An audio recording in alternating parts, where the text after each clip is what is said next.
Hey everyone, welcome to I Totally Love It. My name is Susan, and today I'm working on episode 75 of Junk Journal Sketches. Junk Journal Sketches, if you're new here, welcome. If you've been here before, welcome back. Junk Journal Sketches is where we take a card making or a scrapbooking layout and turn it into something for our junk journals. So don't use this as your guide for your theme, but just as a map to what you're building for whatever theme you're working on. So let's look at the map here. So this comes from pagemaps.com. It's from their card maps archives from July of 2018. I will have a link to the page that this is on. You'll have to scroll up and down to find it. But what's cool is some of these they actually have an example of, so you get other ideas while you're up there as well. So while this may be an Apple theme, you may see something completely different by one of their contributors. And so, anyways, let's get on with it. There is like a piece of matting because this was a card map, so I'm sure that's the base of the card. And then there's a pattern paper of some sort. That could be anything, you guys. Scrapbook paper, text page, wrapping paper, coloring book paper, receipt, some piece of junk mail. It was pretty colorful, maybe, or had a cool pattern on it, or something from a magazine. Whatever you want to use, that's your background. And I'm not actually going to use a mat because my background is something sturdier. But if you have something that's kind of light and flimsy or thin, you're definitely going to back it onto something. And you don't still don't have to have that little border if you don't want it. So then you have two little pieces of cardstock or scrapbook paper or anything you want it to be. Dig in your bag of scraps because these are going to be kind of small. And then you have some sort of focal image here. Um, Once again, whatever theme you're working on, pick something that goes well. And then it says sentiment. So a lot of us junk journalers like putting labels there. But if you have some sentiments, maybe you have some die cuts, put that there. So make this work for whatever you're using. That's just to have a variety because I tended to find before I started this that I was making all my tags kind of look the same and all my journal cards were looking the same. And so I thought I got to do something different. All right, so for my base, what I'm using, this is going to be maybe a little journal card or a tag, whatever you want to call it, for my March Junk Journal Madness journal. I made some little inky papers and whatnot where I was spraying with my green inks. So this is just an index card from, I've got these at Walmart. They're like little graph and grid papers. I don't know if you can see that. And I was just spraying with my Tim Holtz sprays with all my different shades of green. So I had a few of these and I've used one. I thought that would be my matting or my background. And then I'm going to use some scrapbook paper. Um, right now, I'm kind of leaning towards this paper. It's nice and thin, but I've also pulled out this paper, and I pulled out the glitter paper that I used previously. But the only thing about that is what I'm going to do is I need to glue on top of this, and that's a little harder to do with the, I mean, I guess I could just change the glue, right? Um, Anyways, and so these are going to kind of overlap, and these can be different. They don't even have to be the same paper, so mine might end up different.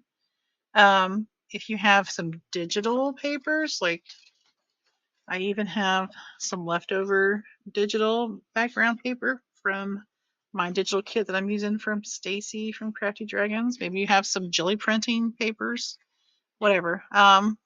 Cut a square piece, and then you're going to round this this outside corner of each one. The other ones are going to be hidden underneath here, so it doesn't really matter. But the outside one here is corner rounder, and you really don't even have to round your corners if you don't want to. You can just have squares, but you can cut them with your scissors if you don't have a corner rounder. And then for my label, oh well, for this, what I'm going to use is this from Stacy's digital kit, this little Celtic shield, and probably have, this is probably a little too much the same for me. So I might use this darker paper. It's super thin. And so I might cut two little squares, and then around the corner and have that underneath. I think that would make it pop out more. And I'm probably going to ink. This is already inked with, I've been using Rustic Wilderness Distress Oxide. And Sentiment, I have from her kit these little, I guess these are Gaelic words for stars, dream, moon, and sky. I've already used Wish. I believe I've used another one. So we're just gonna pick one. I don't know why. I'm gotta remember what these mean anyway, right? I mean, I can look them up. I can write on the back. I don't know why I cut it like this, you guys. Is what I'm saying.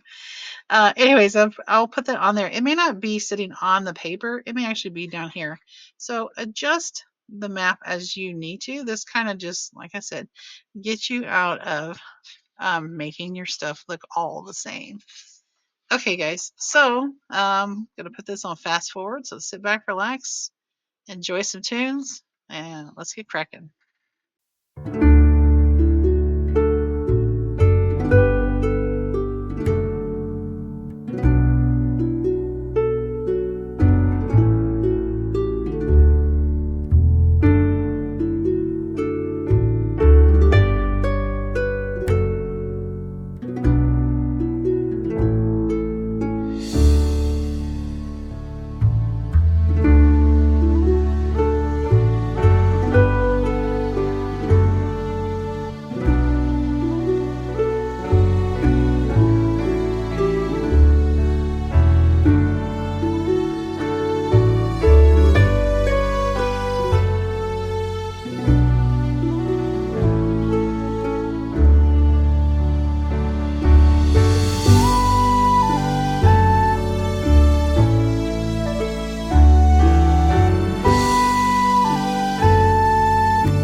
All right, guys. I love how that turned out. Yeah, I felt that was more balanced to put it on this side, but you design your card how you need to balance it on your end.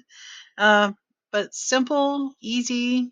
I just used a inky index card, some thin scrapbook paper, quarter rounder, a digital already fussy cut out, and a little label from that kit. But you can put a flower here. You don't even have to put a label. But if you're like me, you probably have a bunch of labels. You could stamp something if you've got stamp sets. So many options. This is just your map to designing something new. All right, guys, I appreciate you and your time. Don't forget to like, comment, and subscribe. I'll see you in the next one. Until then, bye bye.